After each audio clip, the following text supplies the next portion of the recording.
It's time to pull the trigger. Paimon's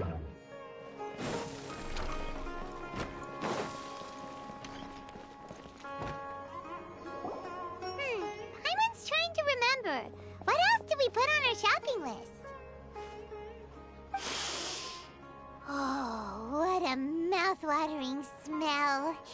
Paimon would know the aroma of biryani anywhere. Let's go get some. We can still add it to the list. Well, if it isn't the Traveler and Paimon. Wasn't expecting to see you here.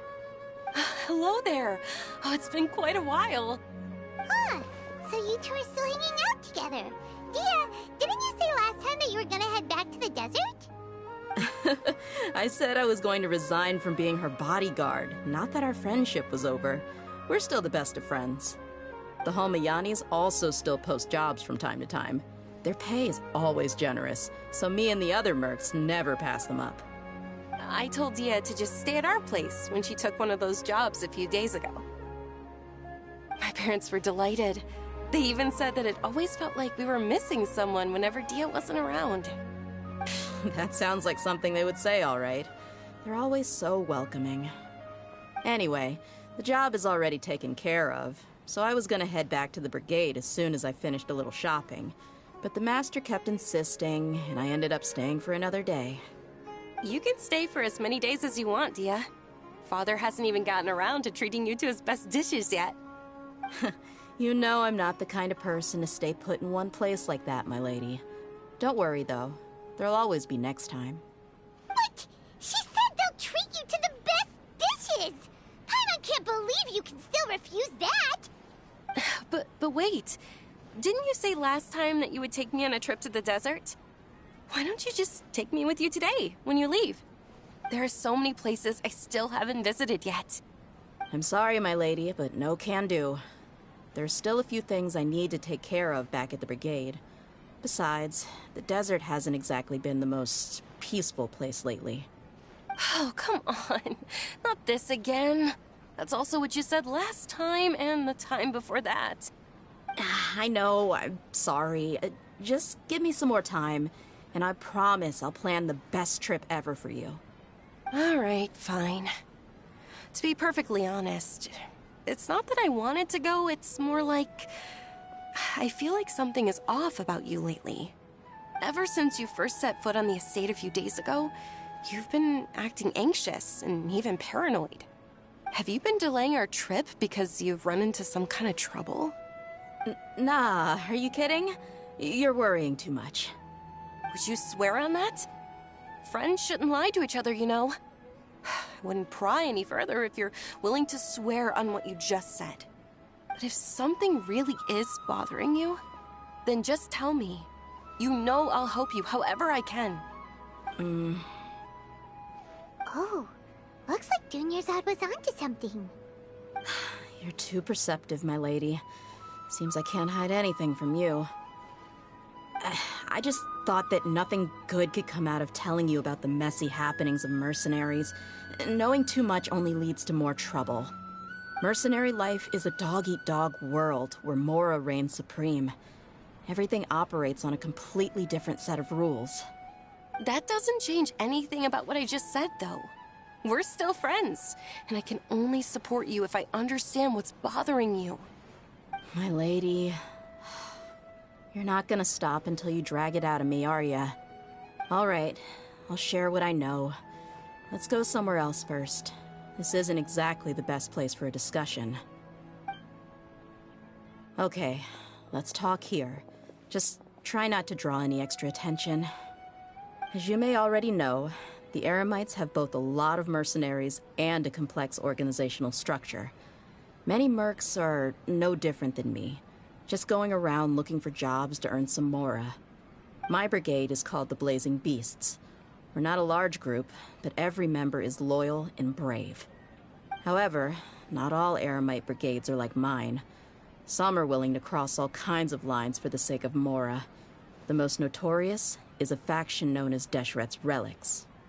Deshret's Relics? Judging from the name, they must really look up to...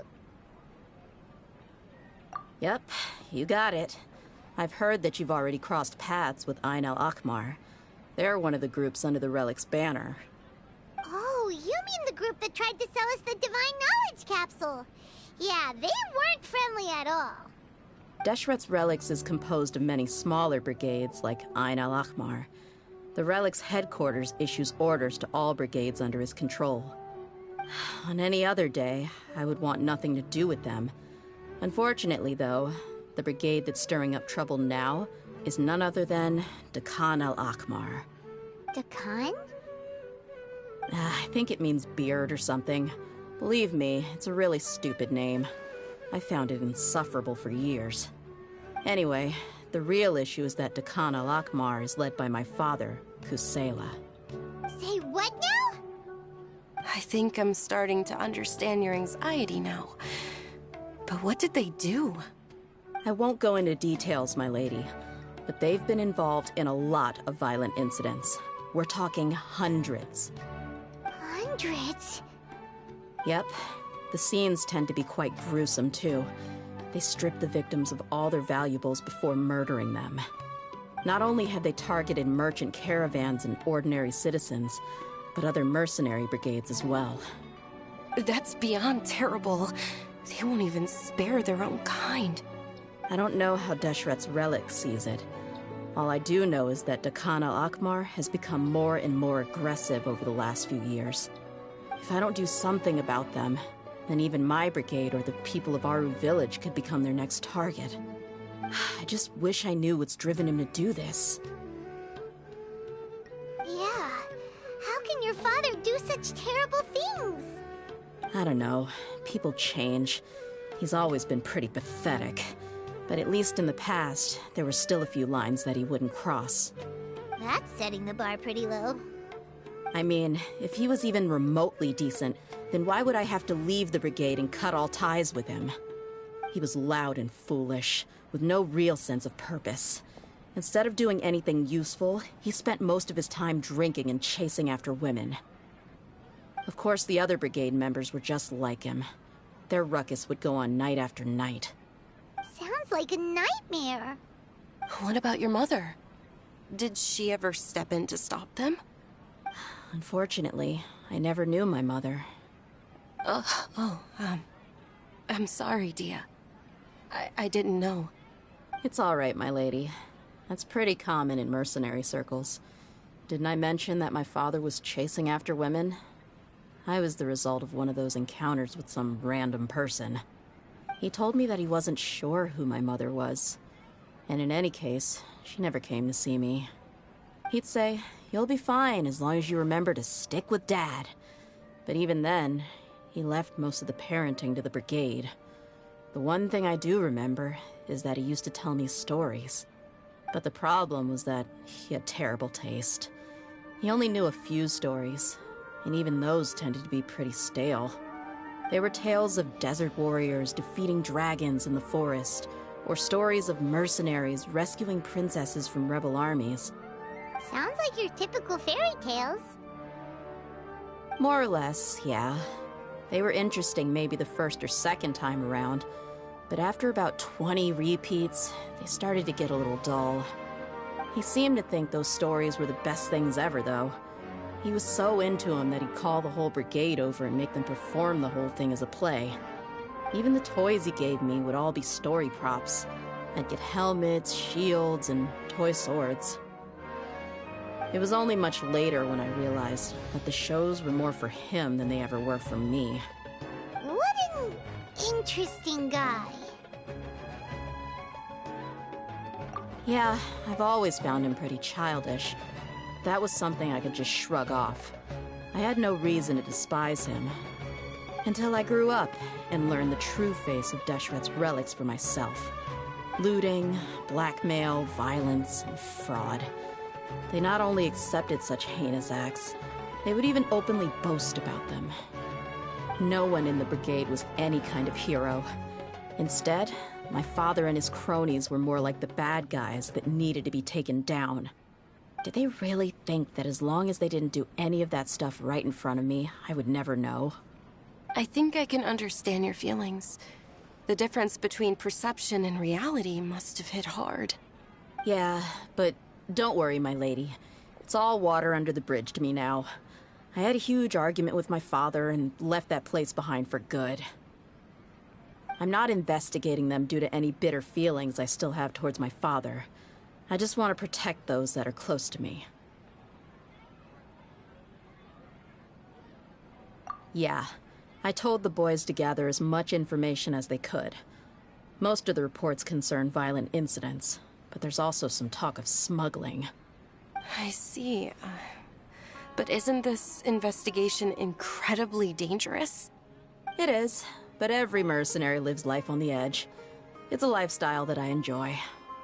That may be true, but it'll be impossible for those who care about you not to worry. Well, now you get why I didn't want to share any of this with you. What should we do? They both have valid concerns. Huh? But there's no need for you to get caught up in this mess, too. Well, she's super tough, so if she went into the desert with you, then Paimon bets the problem will be solved in no time. I'm inclined to agree. I'd feel a lot more at ease if you took her along to help.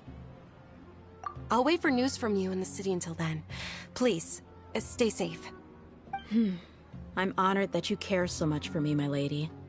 All right, then let's get moving. Our first stop will be Caravan Rebot, where we can catch up a bit with my fellow mercs.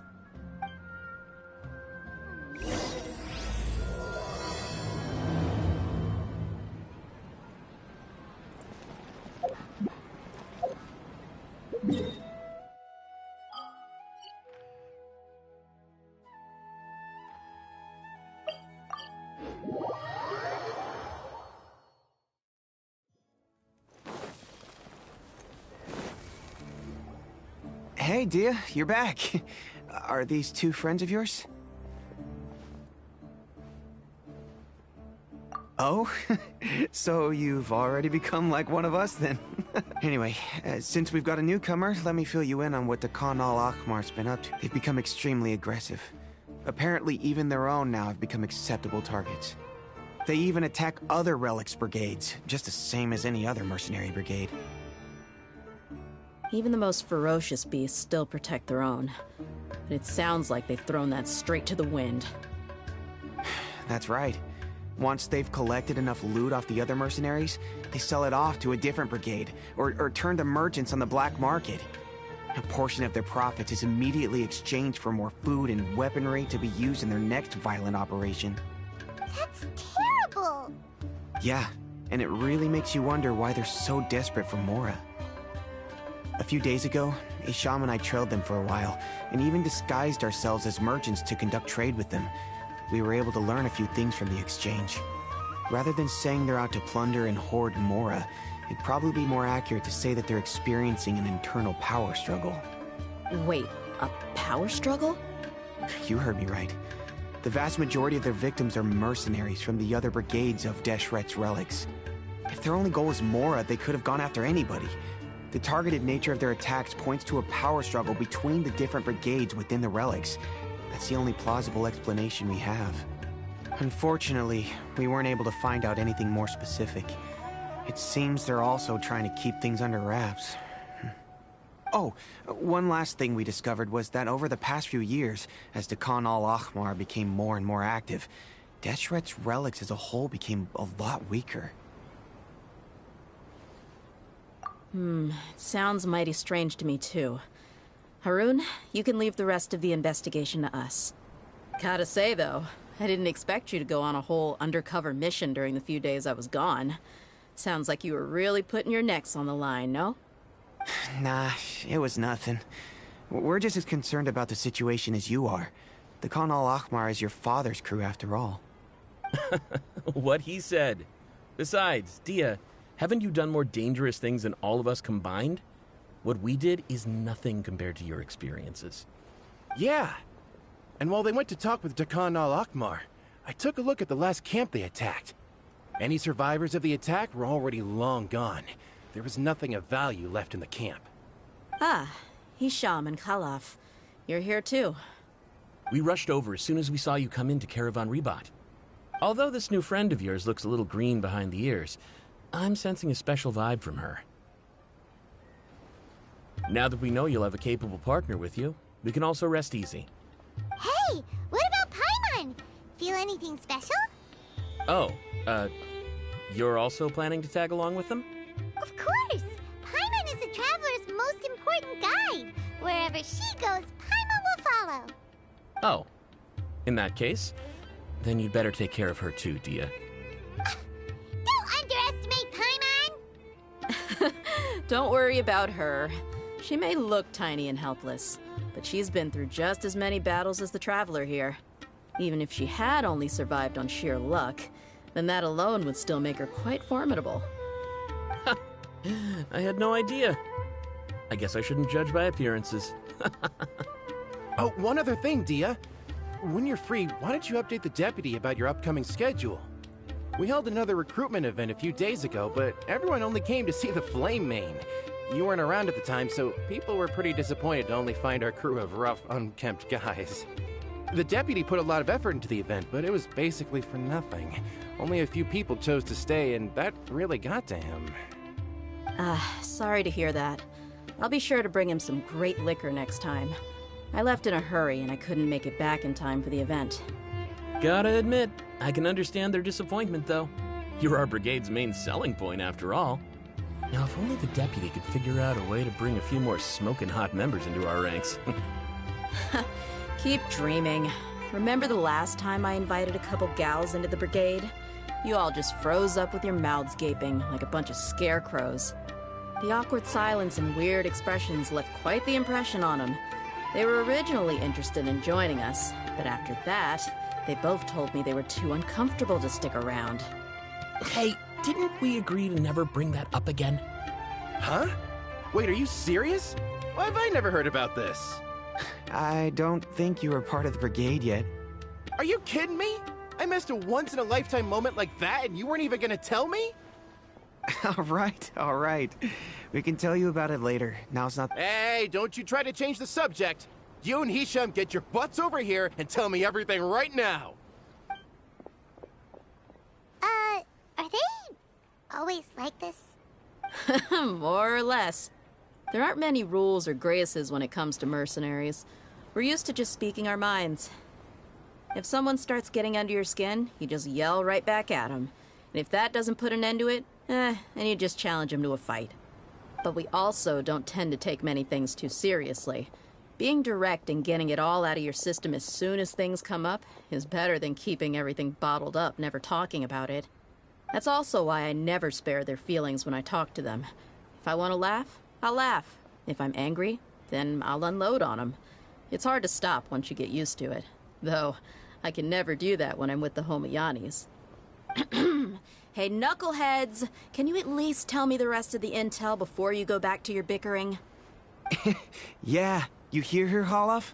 Told you we gotta focus on the investigation first. I drew up a map. Right here is the spot. There you'll find the merchant caravan responsible for getting rid of Dakan al-Akmar's looted goods. All you gotta do is wait and ambush them in the evening. They'll have no idea what hit them. Perfect. Thanks for that. Be sure to pass my regards to everyone else in the brigade as well. Will do. You stay safe, Dehya.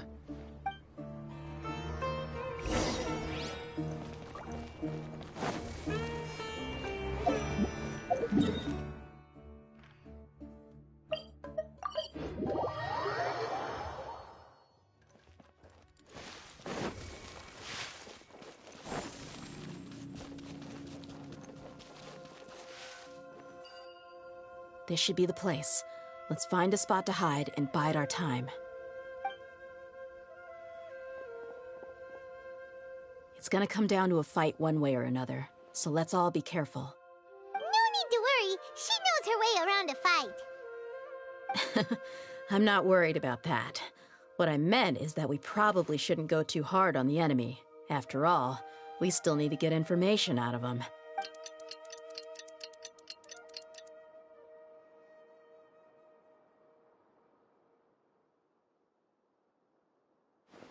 Ah, here they come. You ready?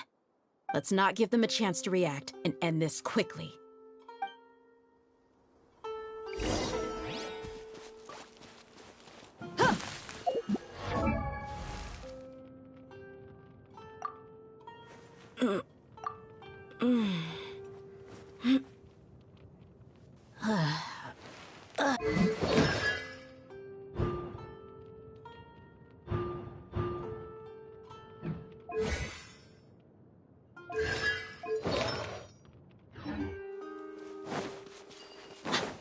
That's close enough!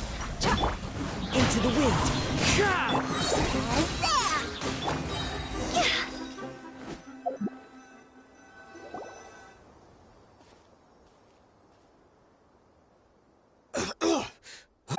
You're...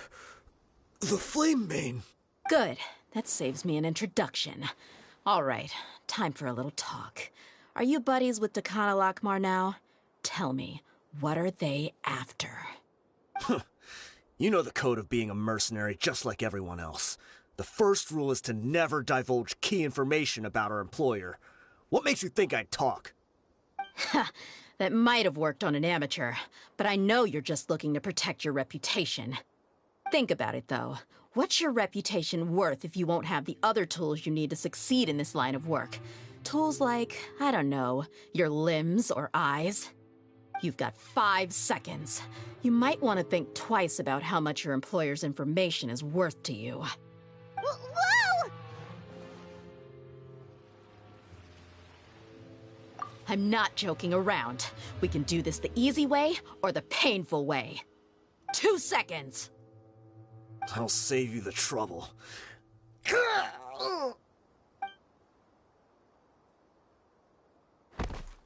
Huh? Are you crazy? He tried to bite off his own tongue. Quick, search the area for any first aid supplies. I definitely didn't expect him to go that far. Thankfully, the wound wasn't too deep, and he just passed out from the pain. But why would he be so extreme? I just wanted to test his mettle. You can get a lot of mercenaries to talk just by threatening them. I didn't expect him to be willing to go through so much pain just to deny us some intel. Well, he's out cold for now. We could wait for him to wake up, but maybe it's not a good idea to interrogate him any further. Yeah, don't worry about it. It'll be a waste of time to interrogate him again after that. He might just hurt himself again if we start asking.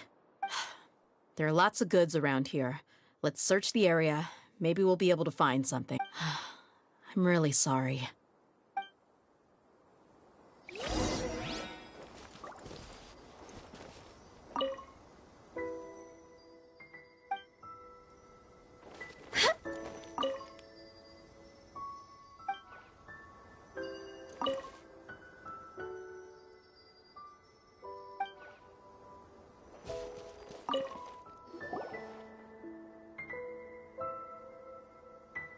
We found a piece of paper with a bunch of names on it. Maybe it's a record of something. Let me take a look. If this really is a merchant caravan, they should have a record of their transactions. Yep. I see an entry for Dakana Lakmar right here. Kusela, Idrisi, Bashar, and Takriti. All familiar names. Dakana Lakmar has been trading for a hefty supply of food, weapons, and medicine. It seems that in the past, they used to receive some canned knowledge as well. This caravan is just one link in their logistics chain. Once in the rainforest, the caravan will exchange the looted goods for Mora, and the funds will then be passed to a specific person. That person will then pack the caravan full of necessary goods, which will then be brought right back to Dakana Lakmar. Wait, why is there no Mora value recorded for the final transaction? Maybe no value? Yeah. Every transaction before the last one was marked with an exact amount of mora, but the final one, where they paid for everything to be brought back to the desert, was simply marked as delivered. Perhaps. But they couldn't have known how much they would make off selling the loot. Do they not care about profit margins at all? Anyway, the next part's the records of the goods themselves. There are a lot of entries. Everything was probably sourced from the rainforest. Huh?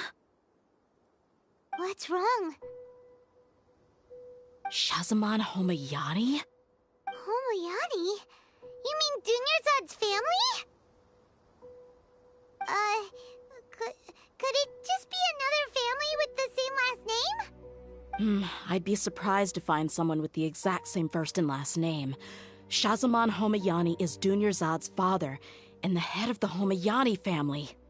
Just what the heck is going on here?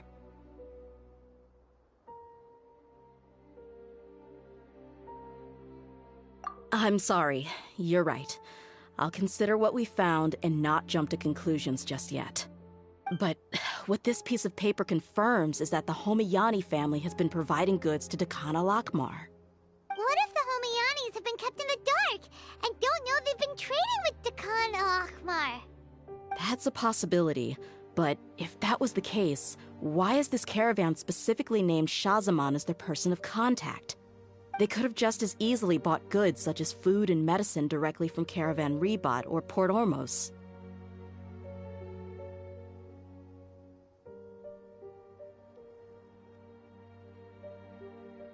Yeah, funding violence and looting.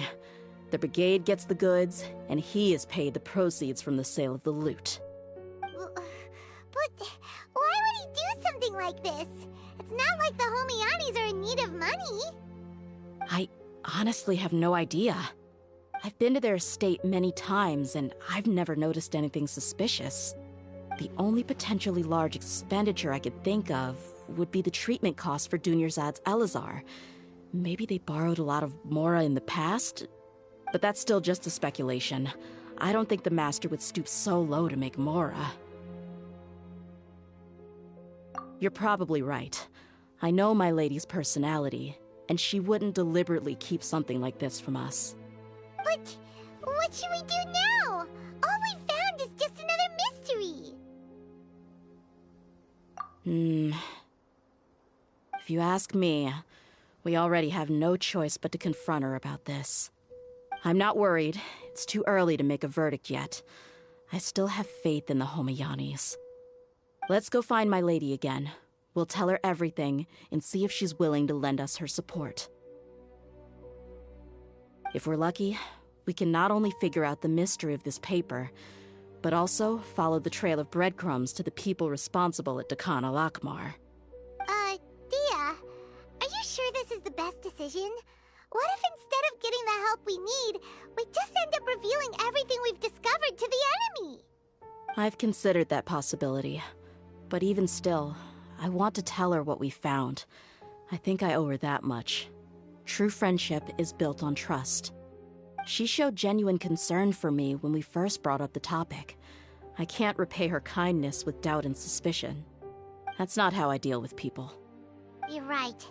Paimon wants to trust Dunyarzad too. Yeah. Let's pay another visit to Sumeru City.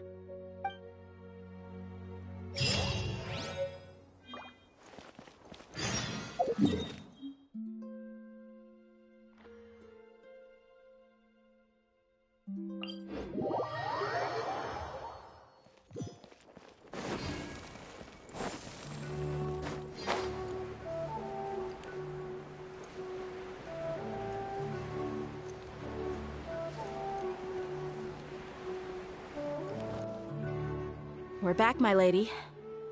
Oh, you're back a lot sooner than I expected. You mustn't have run into any trouble then. Well, how did it go? What did you come up with? Actually, we're still investigating. It's just that we've discovered something strange. I see. The clues you found have led you back here, in the city? Something like that. Yeah. You all look a little dispirited. Whatever you found must not have been very encouraging after all. Why don't you discuss it with me? Maybe I'll be... It's okay, my lady. It's not so much about me being upset with my father or anything like that. How should I put this? So something is wrong. Even the Traveler and Paimon have been uncharacteristically quiet. On any other day, Paimon would have already waved to me with a smile and shouted, "Dunyarzad, we're back!" So tell me, what happened? Well? My lady, please prepare yourself for what we're going to tell you next. It concerns the Master. The Master? You mean my father? Okay, I understand. Don't worry about me. I'll listen as attentively as I can. My father has been supplying goods to Dakan al-Akmar? Yeah, it makes as little sense to us as it does to you. I've never doubted the Master's integrity, so I'm having a real hard time rationalizing how he could ever support an infamous brigade like them. Maybe he's not actually aware of the full story and just stumbled into the deal by accident. I can't help but agree with the Traveler. Huh? You mean you feel the same way, Dunyarzad? Thank you for sharing all this information with me. Since you've told me everything you know, I should also tell you about some doubts that I've been harboring for quite a while. In the past, I thought that my father hired a bodyguard for me so that I wouldn't run away and get lost. However, there are plenty of capable mercenaries in the Corps of 30. Why did my father go out of his way to hire Dehya? About that. Well, the Homiyanis really needed bodyguards, so they reached out to the Blazing Beasts.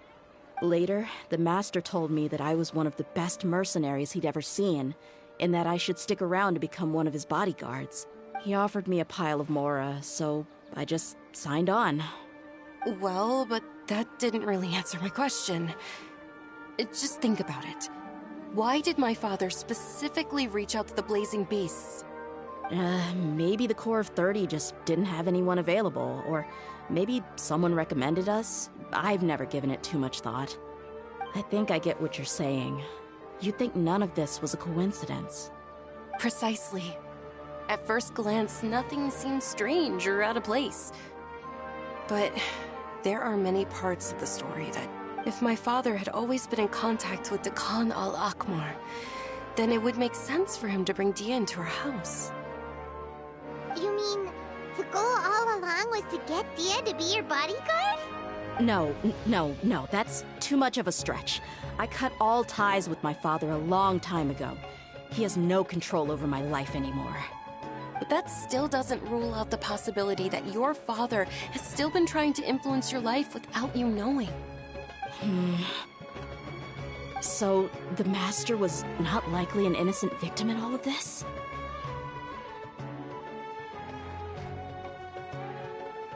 Sorry we put all this on you so suddenly, Dunyarzad. It's okay, Paimon. I should actually be thanking you. Regardless of his reasons, if my father has truly been funding a violent group of mercenaries, then it's my duty to bring him back to reason. But is that really the right thing to do? My father has committed many atrocities and deserves all the punishment that he has coming to him. I have zero sympathy for him. You may call me an ungrateful child, but my feelings will remain the same. However, the Homiyani family has treated me with nothing but generosity and kindness. If we decide to investigate this further, we could end up implicating the entire Homiyani family. I would be biting the hand that's fed me over all these years. Dehya. It's all right, Dehya. If anyone were to ask, you could always just say that I'm the one who instructed you to get to the bottom of this. You don't have to do that, my lady. I'm not conflicted because I'm afraid of taking responsibility. Besides, you're the one we should all be worried about right now. Hey, it's still too early to give up hope. What was that thing about friendship again? Right, yeah, trust! You said that yourself, Dehya.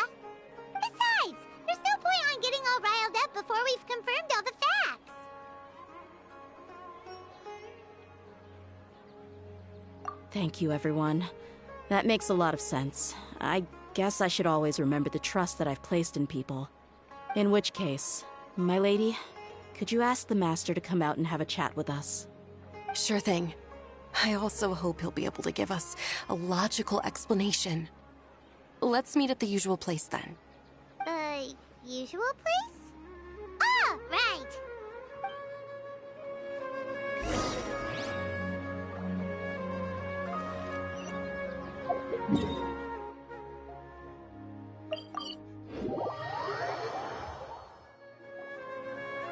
Thank you for coming, sir.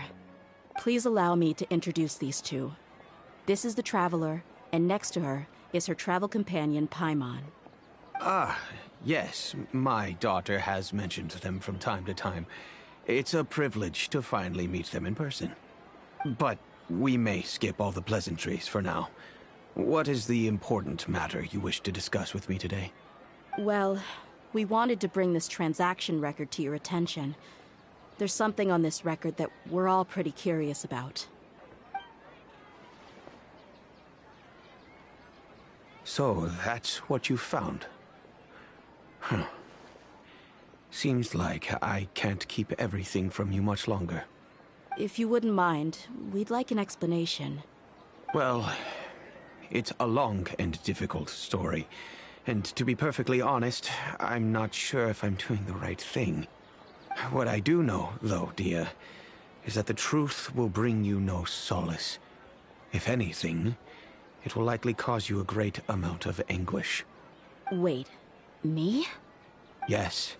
I understand perfectly why you came to see me. And I am touched by your collective commitment to do the right thing. But knowledge always comes at a price. And sometimes, as they say, ignorance is bliss. Your father, Kusela, and I both believed that. Of course, you have the right to seek and learn the truth, but I must warn you. The facts of this matter may reduce everything you've built for yourself into sand, blowing in the wind. If you must proceed, then Kusela's heartfelt efforts will also fade into the wind like a fleeting mirage. His heartfelt efforts? I'm sorry, sir, but I'm not sure I follow. I've made it this far in life without a single drop of my father's support. I have my own ideals and ways of looking at the world, as well as people and causes that I've chosen to cherish and fight for. None of these things have anything to do with him. I came here today to support you as the head of the Homayani family. No warning will change my stance on that. I understand. Then let me tell you a little story. Our family once needed to take a trip to the desert when Dunyazad was just a baby. Along the way, we were attacked by bandits. They had superior numbers and quickly overpowered our bodyguards. When all seemed lost, a group of passerby Eremites lent us their support. Those Eremites were Kusela's brigade, Dekhan al-Ahmar. Kusela's men told me that the attackers were Eremite mercenaries, just like themselves. I was shocked. Why would Dekhan al-Ahmar go so far to save us and not spare the fellow Eremites? Kusela was grinning and walked over to play with baby Dunyazad.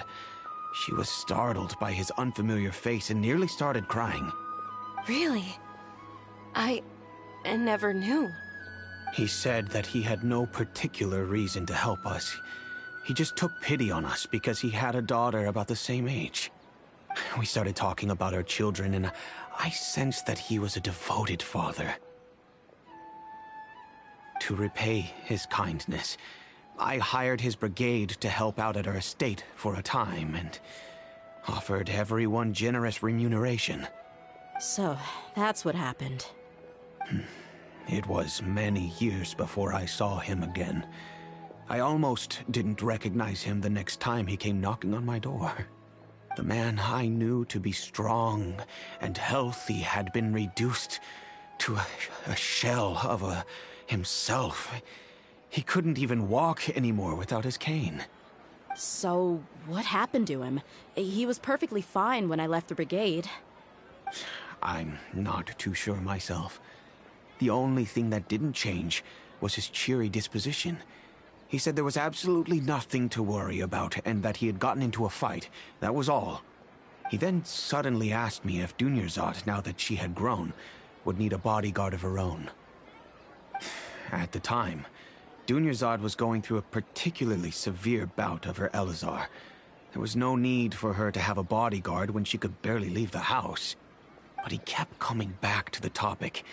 Come on, it never hurts to be safe. How do you know a bodyguard won't come in handy one day? I was completely lost at first, until he recommended the Blazing Beasts, and in particular, a mercenary named Dehya. So he was the one who recommended Dehya to you. Indeed. He didn't say it out loud, but it was clear that he saw Deshret's relics as an evil group who would eventually corrupt every member in their ranks. He was already beyond redemption, but he hoped that he would be able to detach his daughter from the vicious world of mercenary life. If Dehya could stay in my house and keep working as a bodyguard, then gradually her affinity for the desert would decrease, and she'd be able to leave her previous life behind. And that's why you offered her such generous compensation? Yes, but not just because of that. From the moment that he asked me for that favor, I also began to see Dehya as my own daughter. And that's also why I tried to persuade you to stay when you asked for permission to leave. I was willing to spend however much it took. Kusela saved my daughter and I all those years ago in the desert. I could never refuse him entrusting his daughter to me. He was always like that, acting like he's oh so smart and self-righteous. Kusela said that he'd reimburse me for a portion of Dehya's fees. I refused to take any mora from him, but he'd always sent me funds anyway. Eventually, I just accepted them as a token of his gratitude. And that went on for a while until I received another letter from him a few years ago. The letter contained a request to help him buy food, weapons, medicine, and even explosive materials. Wait! Isn't that around the time that Dekhan al-Ahmar started becoming more aggressive? That's right. When I started to hear some nasty rumors, I became wary. I wanted to meet him face to face to discuss things. But by then, he was no longer receptive to my requests to talk. If I had to guess, it's probably because he doesn't want to put Dehya at risk. That thought occurred to me as well. I figured that he probably came to me for help because he had nobody else to turn to. After some deliberation, I decided to send him some food and medicine. I turned down all his requests for explosives and weaponry. I am aware that even such a reduced gesture of support could lead to others coming to harm, but I could not simply reject his plea for help.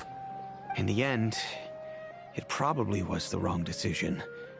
I plugged my ears to the rumors and just chose a solution that made me feel least guilty about myself. If you can, please tell me where he is now. None of the things he's doing right now make any sense if he's just trying to keep me from getting tangled up in his world. If all he wants to do is steer clear of me, then maybe he shouldn't have brought me into this world in the first place. Oh no.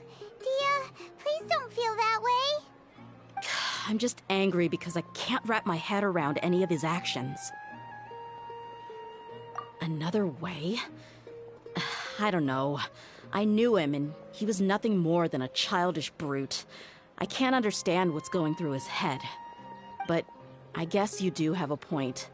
We haven't uncovered the whole truth yet. We still need to figure out his exact actions and reasoning for these last few years. I'll do my best to help. Of course, anything between the two of you would need to be resolved between you and him alone. I don't know Kusela's exact whereabouts. Outside of supplying his brigade with some goods, I tried my best to avoid getting involved any further with him. However, there's a man on the list named Jawed. He used to be a mercenary in the desert and is now a member of the Corps of 30. He's responsible for supplying weapons and liaising with the Dekhan al-Ahmar's merchant caravan. I think he should know Kusela's whereabouts. I've heard that he likes to have a few drinks alone and enjoy the cool wind at night outside the tavern. Maybe you'll be able to find him there. Understood. Thank you, sir. Then I guess this is bye for now, unless... I'll stay and be with my father here. To be honest, I'm still a little dazed and haven't finished processing everything quite yet. My father has indeed done something wrong, but if I think about it, I'm also not sure if there was a right way to handle this problem. I feel like our only course of action is to turn everything we know over to the core of 30 and let them... Yes. I am prepared. It's time to face my...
Huh? Who are you guys? I know what you've been up to. Smuggling weapons to violent brigades in the desert while working for the Corps? Pretty bold, if you ask me. Shh. Keep your voice down. How do you know all that? Come with me. We should take this elsewhere. I'll be happy to talk things over once we're somewhere private.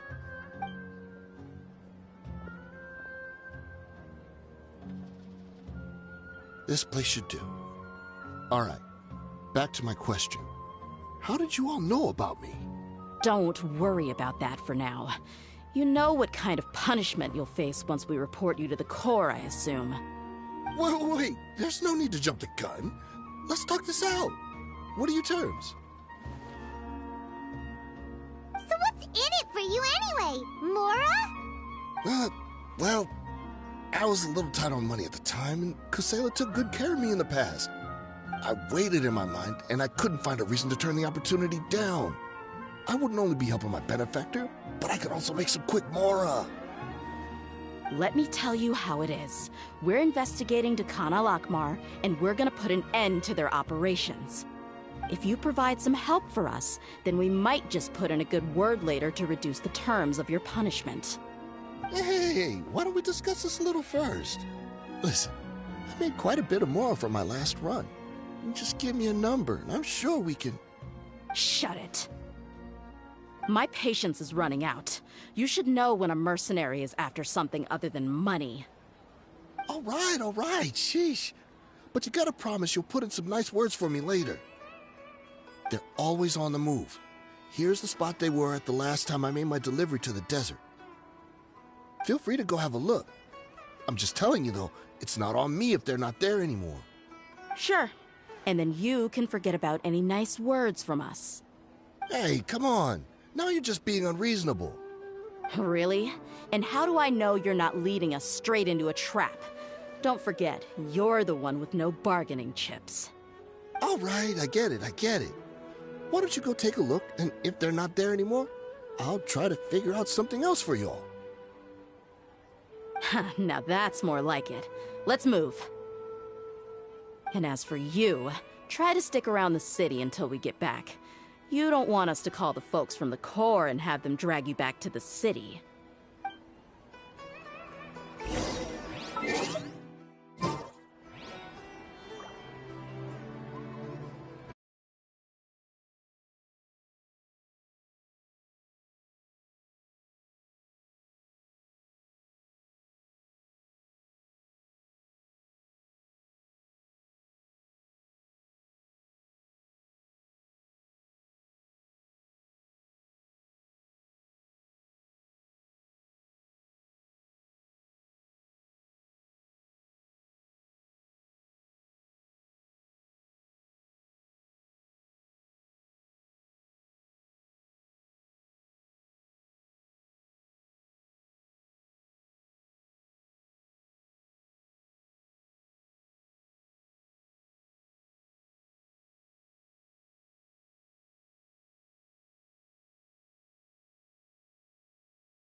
Seems like we're in luck. That should be their camp right up ahead. Let's go. We'll finally get to the bottom of this ourselves. I'm here to see Kusela. Tell him to get out here. Dehya, why are you here?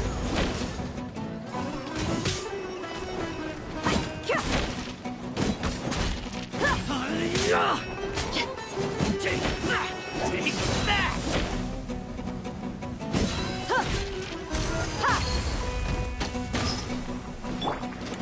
The wind knows me.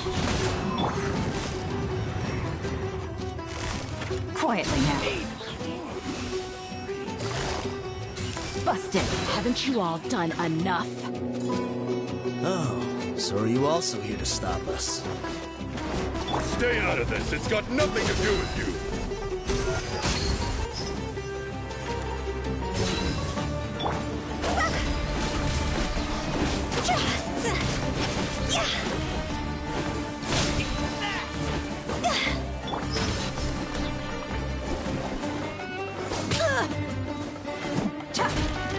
Look alive!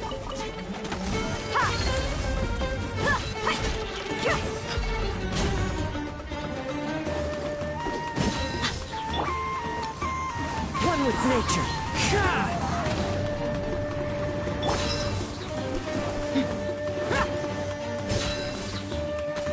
Buckle up!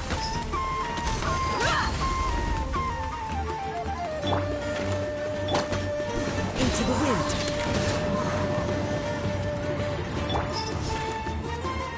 You asked for it! See?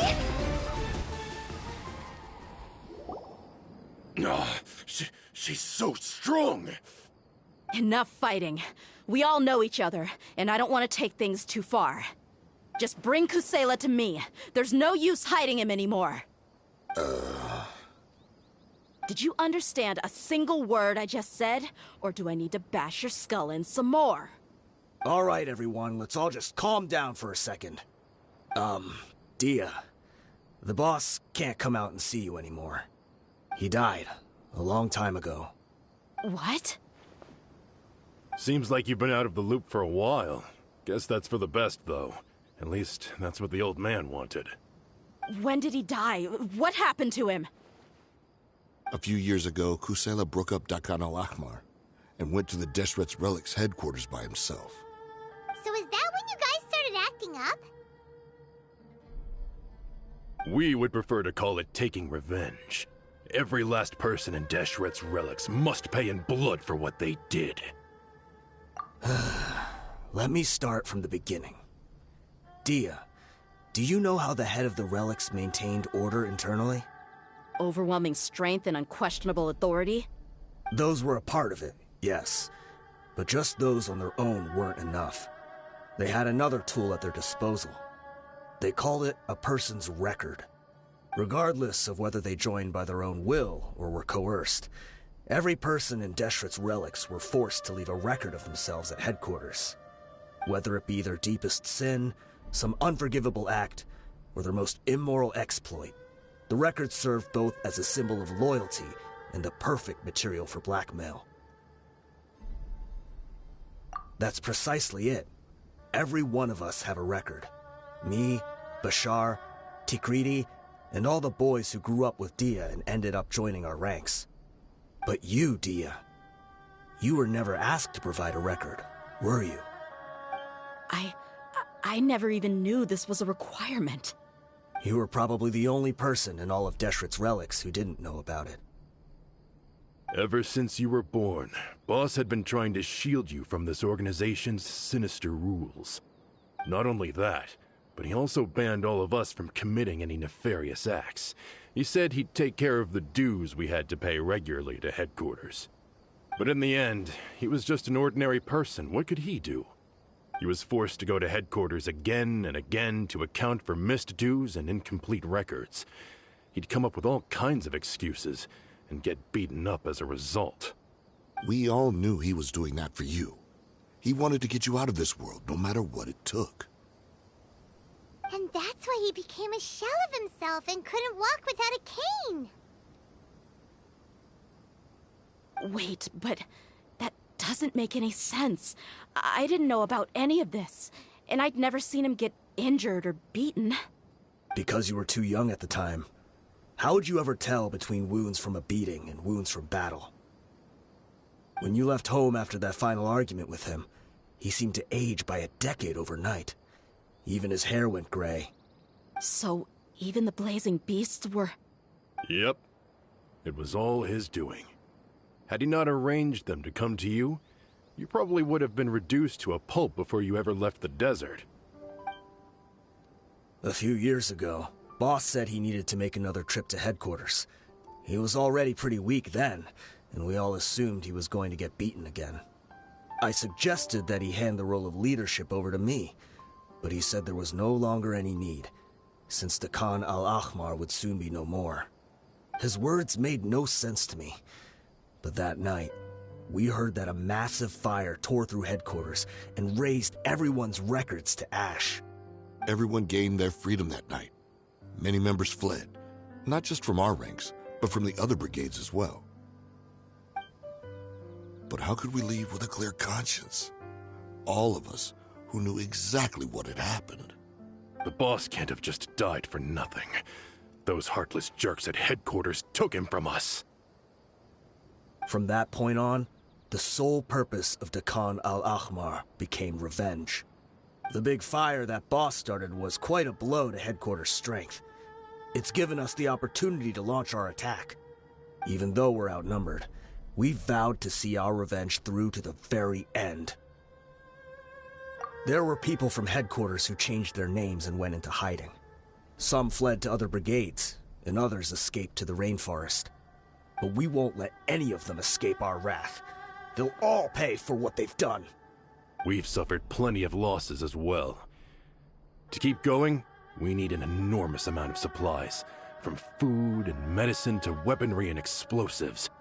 All we can do is exchange our loot from Mora, and then use that to get supplies. We forged Boss's handwriting and sent out many letters to his former friends. Thankfully, many people were willing to come to our aid. We were also able to attract many mercenaries who shared our goal. We've endured unspeakable pain to win many impossible battles. Deshret's relics have become weaker and weaker, and now we finally have an opportunity to directly strike their headquarters. Paimon doesn't know what to say anymore.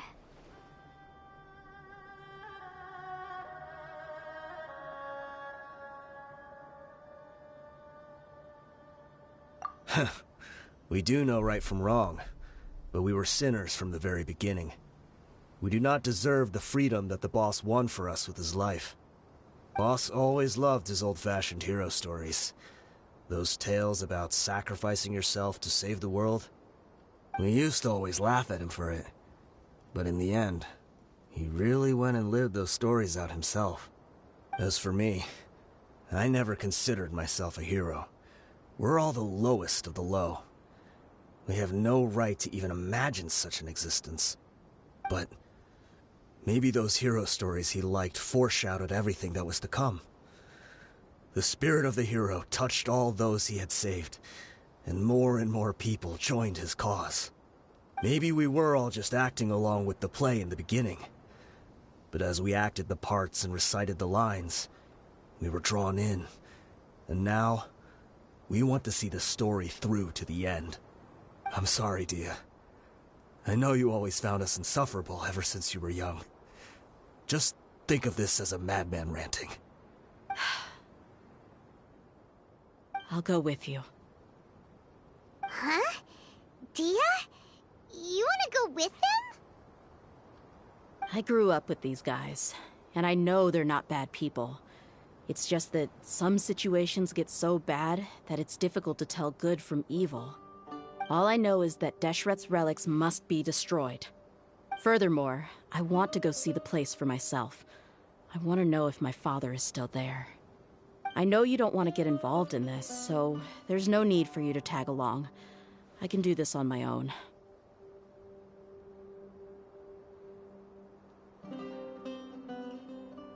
Yeah, Paimon feels like we'd only regret it if we don't see this through to the end. Thank you. We'll be a lot stronger together with you. I bet Boss would lose his mind if he ever knew you'd join us at the very last moment like this. Considering all the losses and injuries we sustained, we can't afford to turn down someone as powerful as you. He can think whatever he wants.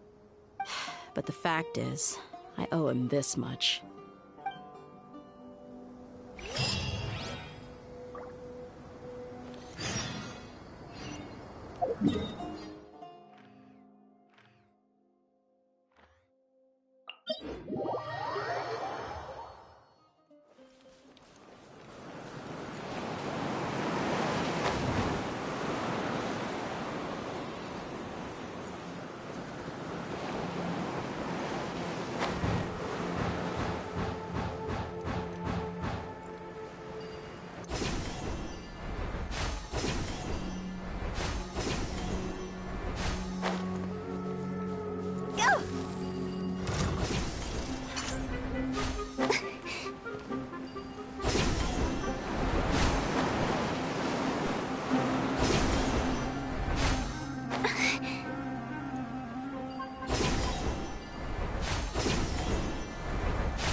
We sure didn't run into much trouble on the way here.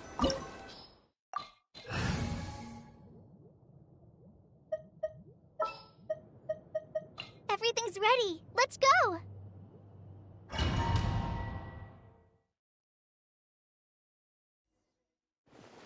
Wow. Paimon didn't expect it to look like this on the inside. They should all be holed up in here. Don't know how many people they've got left, though. Who cares? We'll round up all of them. Still, we should be careful. Even if they've only got one shot left, it could still take us out. Yeah, we'll know what they're really capable of once we've landed some hits on them. Deshret's relics may have been a force to be reckoned with before, but their name means nothing now. Yeah, they don't stand a chance with you here. I'll take the lead. I've been here once before.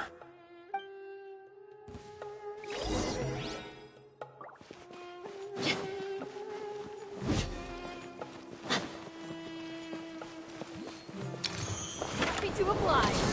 You are not welcome here.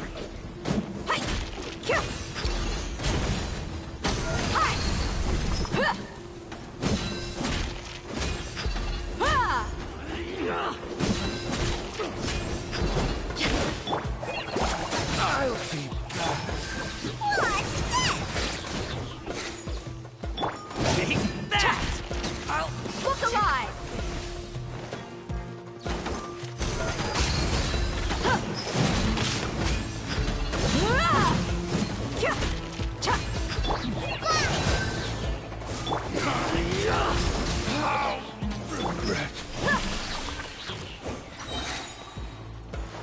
Let's get it on!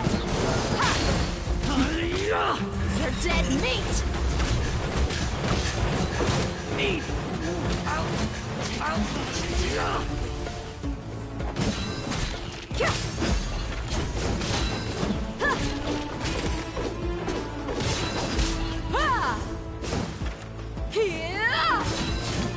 Need more. Buckle up!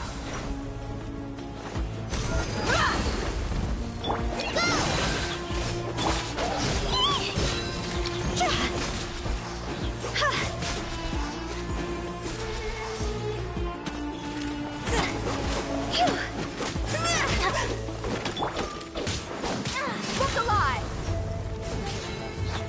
Just like we rehearsed. No more tricking up the sleeve. I'm getting sick of this game. Gotcha. Don't shut the way. Let's get it on!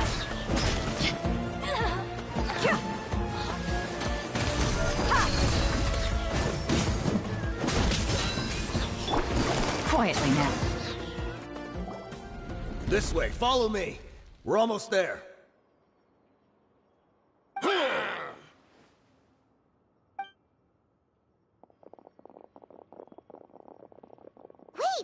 they went charging ahead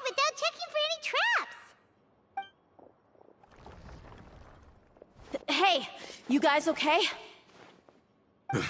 It seems like we just got trapped in here. Don't think we triggered anything else.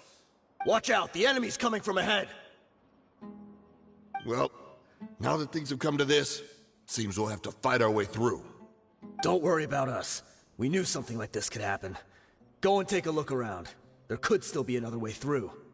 Let's go! We can't let the boss down! Let's check if there's another way! The sooner we can make it through to help them, the better. Let's see. I think I see a way through over there, but it's being blocked by something. Let's try our luck with that mechanism. Okay, let's go!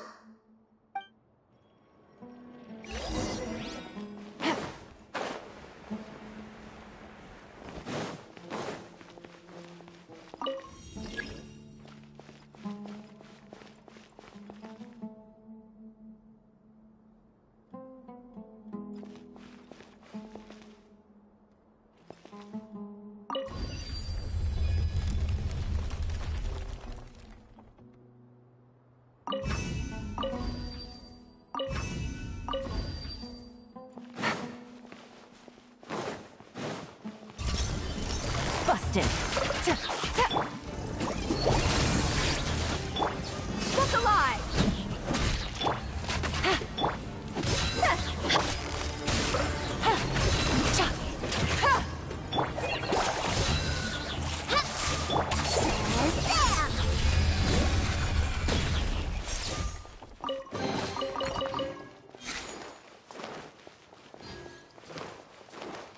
Another mechanism like the one before, but this one's being blocked off in the middle.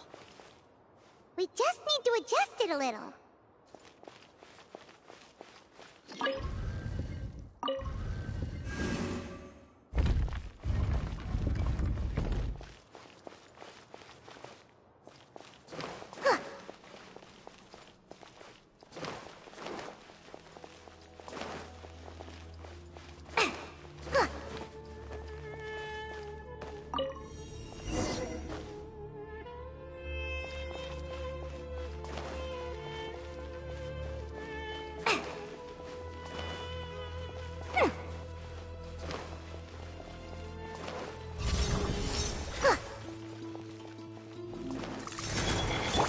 Buckle up!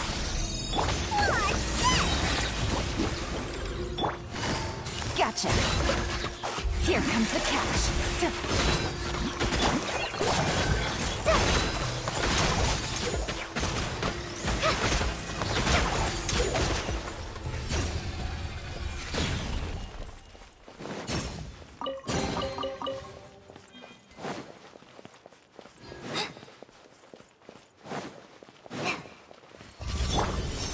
Look alive!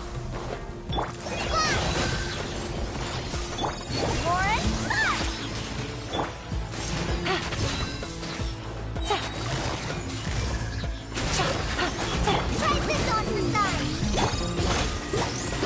You asked for it!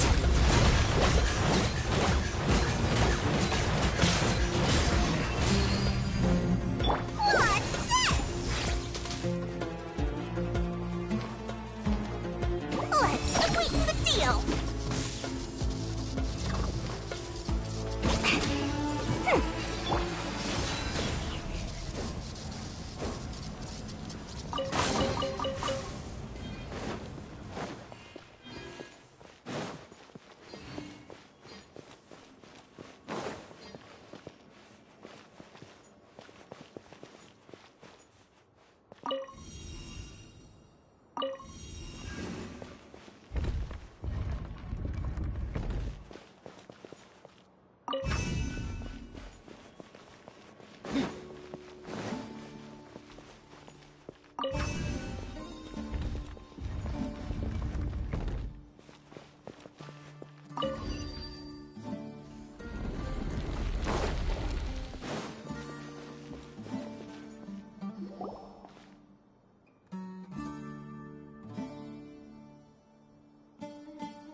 I wasn't expecting anyone to make it through from the other side.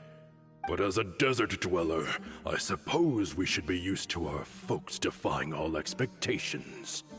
Don't waste your breath. You have nowhere to run. Run? Had I wanted to run, I would have fled 1,000 times already. I witnessed the golden age of Deshret's relics. Even if I could leave this place behind, all that awaits me now are endless days of humiliation and ruin.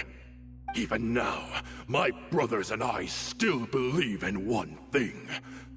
The greatest should never live to remember their fall. So you want to go out in a blaze of glory? Let us draw our weapons! We will show them the true power King Deshret bestowed upon his followers. They are but two, while we hold within ourselves the entirety of the relic's glory. Wave 1, charge! Eliminate them!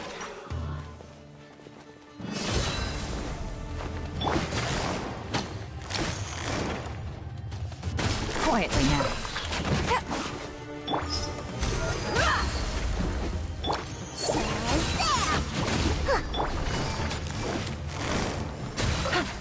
Take it easy. You don't think that you've won. We're just getting started. Fire, pants on fire! King Deshret will not abandon any one of his followers.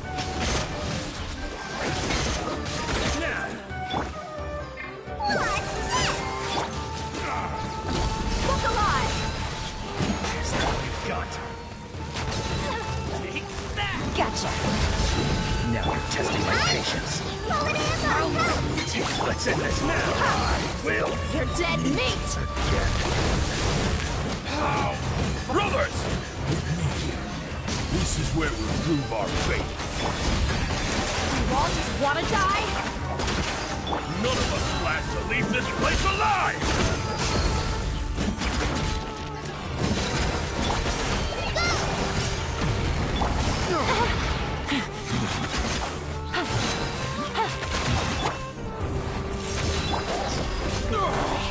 But we'll meet again. The commander has finally fallen. But they're still coming at us! This place is like a gladiator's ring. They just keep coming no matter how many we beat! Yes! Keep fighting! There's no need to fear, and no need to back down! This is our last stand! When the next wave comes, try to draw away their attacks. I'm going to see if I can take out that high platform.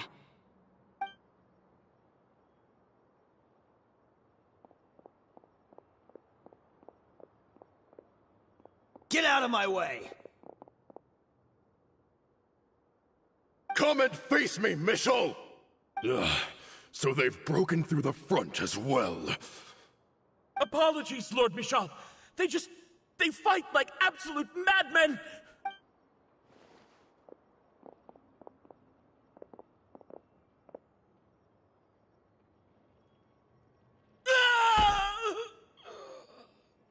So, it would seem like this is the end. Time to pay for everything you've done, Michel. You think I would give you that opportunity? I will be buried in the sand alongside all the rest of our fading glory.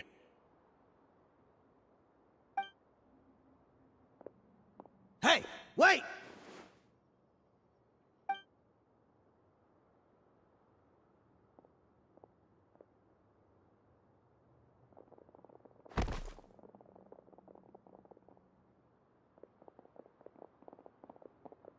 We were too late. It's over. There's no more need to fight. But if you're still going to cling on to your so-called mercenary's pride, then I'll give you all a good beating as well.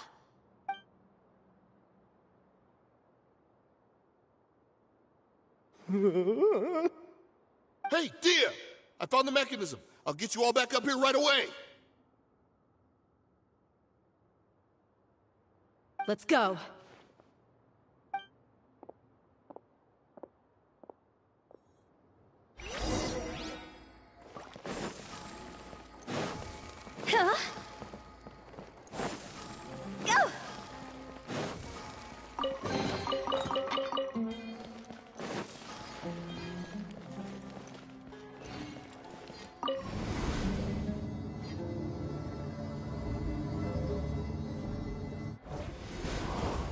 Who are you filthy rats? And why are you always pestering us?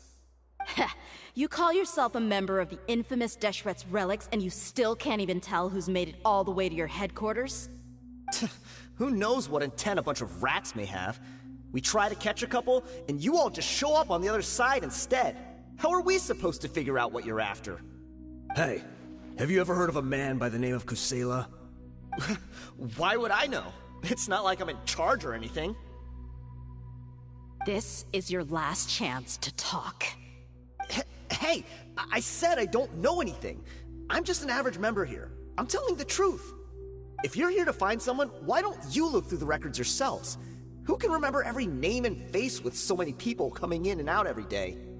The irony. His life became a light for so many, yet to others, it wasn't even worth remembering. Where's the records room? Answer me! It's right over there. All the files are in there. You can go through them as much as you want. It's not like any of them still matter anyway.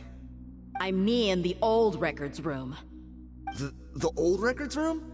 You mean, the one that got burned down? Kusela. Ah, yeah, I remember him now. The guy who could hardly walk. Watch your mouth. That's our boss you're talking about. He was definitely faking it. We all let our guard down as soon as we saw him come hobbling in. But in the short time it supposedly took him to take a dump, he'd already gotten away and started a fire in the records room. He couldn't have possibly outrun us if he wasn't a fraud. And after that, Deshret's relics fell into complete disarray. Stop wasting our time. Every one of us here is perfectly aware of what he had done. Tell me, where is the old records room? It's just over there. Go see it for yourself if it means that much to you. There's nothing left in there but ashes. No human could ever survive that kind of inferno. Bashar, Tikriti, let's go. We'll leave the others here to guard these guys. Spare them no mercy if they try anything.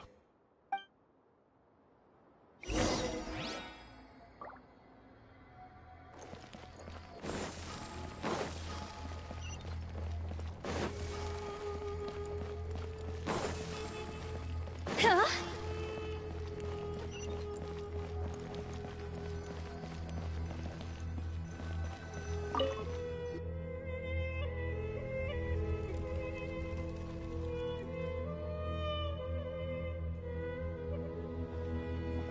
So, this was his final destination. How did he do it? Getting past all the guards with a limp and sneaking in here to start a fire? If he was nimble enough to do that, then he must have been able to get out of here after starting the fire, right? Dehya. I'm sorry.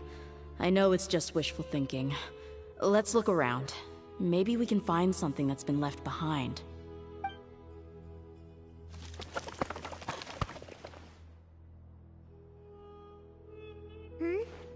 Is this a cane? It must be the one that Dehya's father used. Kusela. Thanks for everything, boss. We're fortunate to somehow find that cane after that fire. Let's split up and look around some more. What if something else has been left behind? But what else could survive a fire like that? Huh?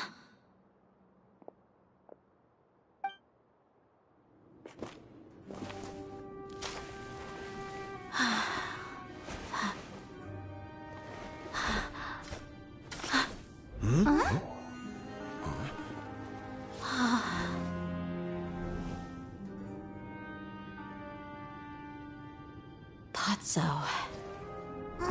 Wait! Isn't that the toy sword you played with as a child?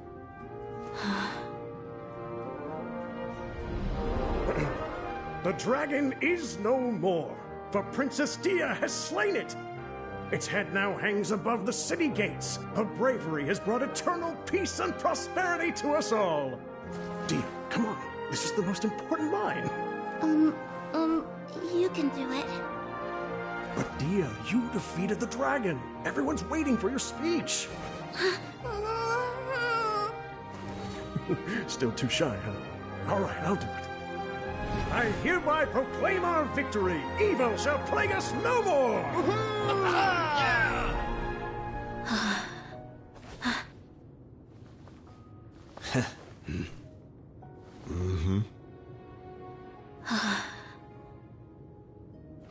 I hereby proclaim our victory.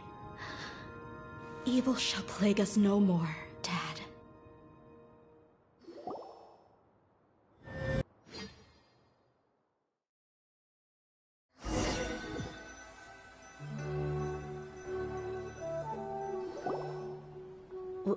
What's this? Don't you remember? You asked Paimon what she would do if she were to wake up tomorrow with loads of money. And Paimon said that she would get boatloads of tasty snacks. You looked super confused at the time, but said it was an adorable thing to say. These opportunities don't come by often. So today, Paimon's gonna treat you to a special crash course on Paimon's life philosophy.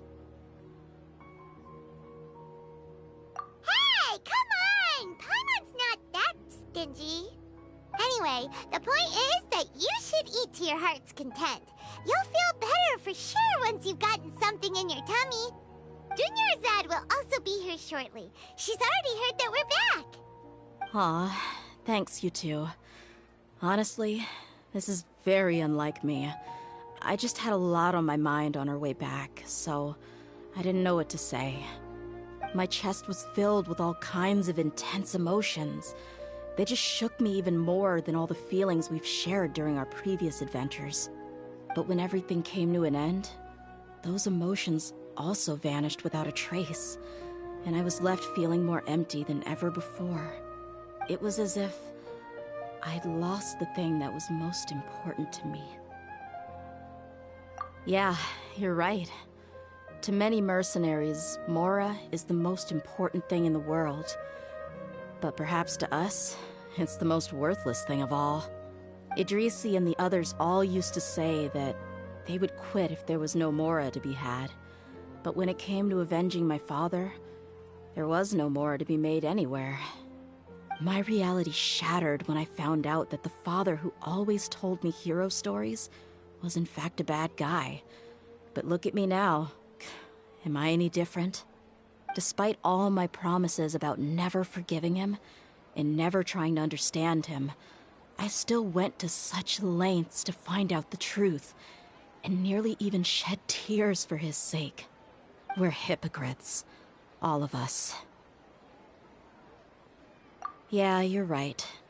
It's just a pity that we often only recognize our true feelings after it's already too late. You're back! Are all of you all right? Ah, there she is. Yeah. Many people from the Corps of 30 came over, and I just wrapped up everything with my dad. All I can do now is wait for their verdict. Huh? Dehya, you're looking quite down again. Paimon will explain. A lot happened while we were gone.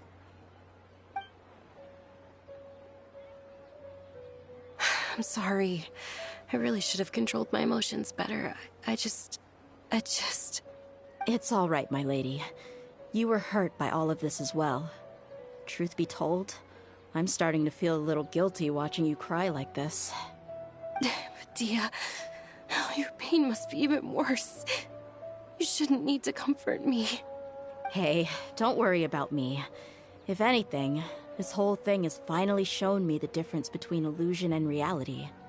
My father probably thought that people could settle into new lives as long as they moved to a new environment. That thought has even crossed my mind a few times. It's like saying, what's wrong with adapting to a new life? However, there was always something deep within my mind that refused to accept it. This impulse brought me great turmoil, and even made me feel ashamed for turning my back on your father's kindness. But now that I consider it again, it all makes sense. The desert sands are a part of who I am, and I will never be able to lead a peaceful existence. I understand how you feel.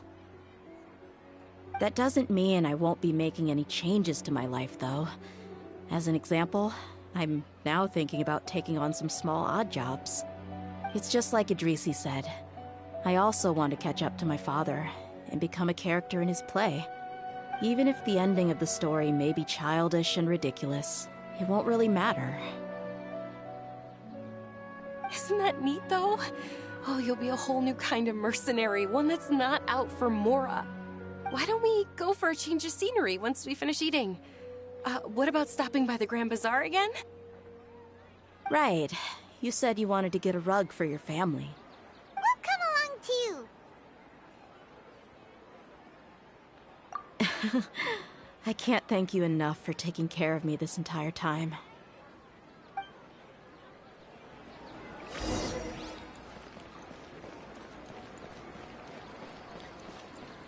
Phew.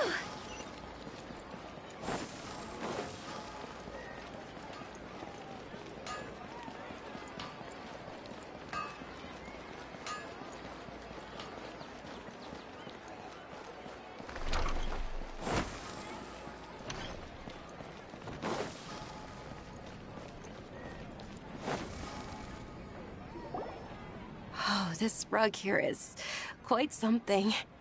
The craftsmanship is exquisite, and the fabric is also of high quality. Ah, here you are. Finally, I found you. Hey!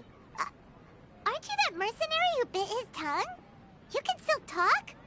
Wait, are you here to take revenge on us? What are you talking about? Do I look like I could take you all in a fight? I just came here to give you something. I'll be on my way to give myself up to the Corps after this. Once I woke up, I hurried to the Khan al-Ahmar's camp, hoping to alert them to your presence. But when I got there, I found no one except the members who were still too injured to move.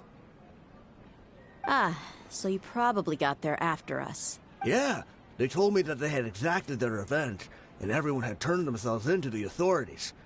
Even that last camp was not going to last for much longer. I had joined the cause to repay an old favor from Kusela. Now that everyone's already turned themselves in, I might as well do the same.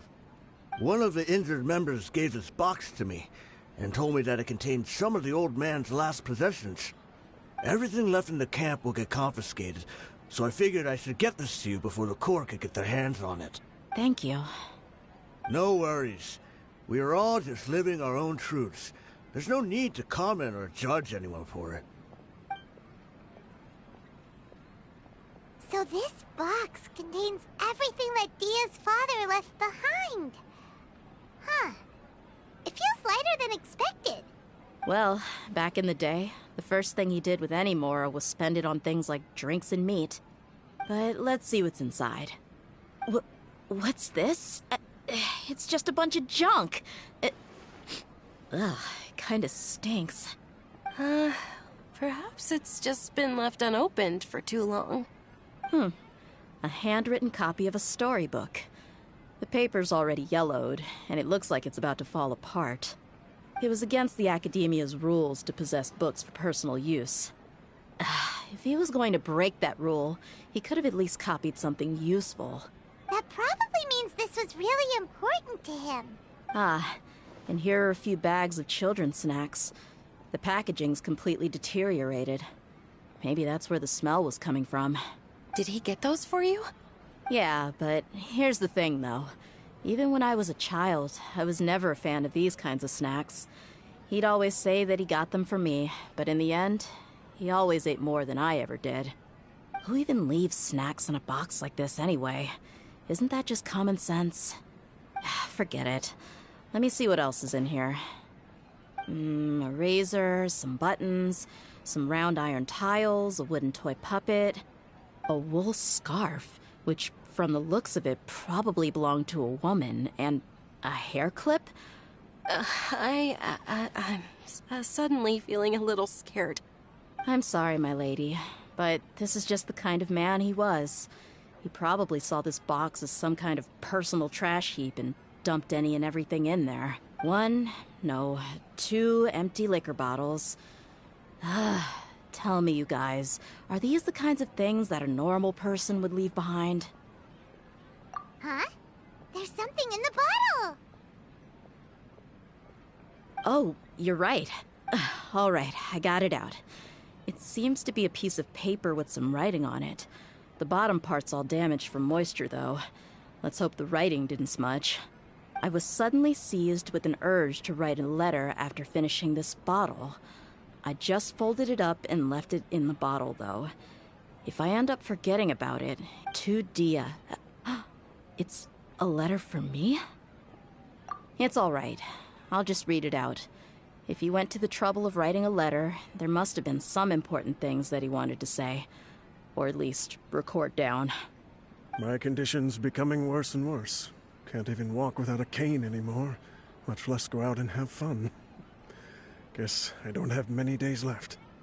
If you're reading this letter, then I suppose I'm already long gone. You were adorable as a baby. Everyone loved you. And regardless of whether you were crying or laughing, everyone enjoyed having you in the group. But once you grew a bit older, you were no longer nearly as happy or cute. It's probably Idrisi's fault. He was never up to any good. Can you believe this guy? He can point the finger at himself. Anyway, back to the point. To summarize, I'm writing this so you would know not to feel sad for me, even if you end up finding out the truth. The reason being that... I was never your father to begin with. Wait, what? Surely, he must be joking. I don't know. I was quite formidable when I was young, and 100 times cooler than some so-called flame main. Really felt like the whole world was under my feet. With just a teeny tiny bit of effort, I felt I could rule over the entire desert. But as fate would have it, I went out into the desert for a drink one day and discovered a baby in the sands. It was you. You were just lying there, small and helpless. You were so tiny that if the wind blew for just a little while longer, you would have been buried forever. But your cries were so loud they made my head hurt. Now that I think of it, you really were a bundle of energy. Sounds like he's serious. I told Idrisi and the others that I had slipped up with a woman while out and about. None of them even doubted me. I'm sorry that I had to lie to them for so long, but I really had no other choice. I was their most esteemed leader, after all. It's not like I could just tell them that I suddenly wanted to play at being a father. At this rate, I'll puke up all the liquor I just drank from this bottle. Anyway, Dehya, you possess the kind of freedom and kindness that we could only dream of. As far as how you should live your life, that'll be up to you to decide. That's the end of the letter. In the end, he was still thinking of me as a little child. I suppose, or I would have suffocated under the sand a long time ago. He was a good father to you. The fact that he wasn't a blood relative doesn't change that. Yeah. It's just a pity that we had to learn the truth of everything like this. Do you already have some ideas about the decision that he wanted you to make? I do. If he first found me alone in the sands, then I want to try my hand at finding the person who abandoned me. I just have one wish. To tell them a story. That there once existed a childish and foolish jerk with a heart of gold. And that only under his care was I able to grow and mature into the person I am today. If you end up finding any leads, can you share them with us? We go on adventures all the time. Maybe we'll be able to find some information for you. Sure, I appreciate it. I wasn't expecting you to be so enthusiastic. I'll help too. Thank you. All of you. My life has certainly had its twists and turns, but I've always considered myself lucky. Because no matter where I've gone, I've always been surrounded by incredible kindness.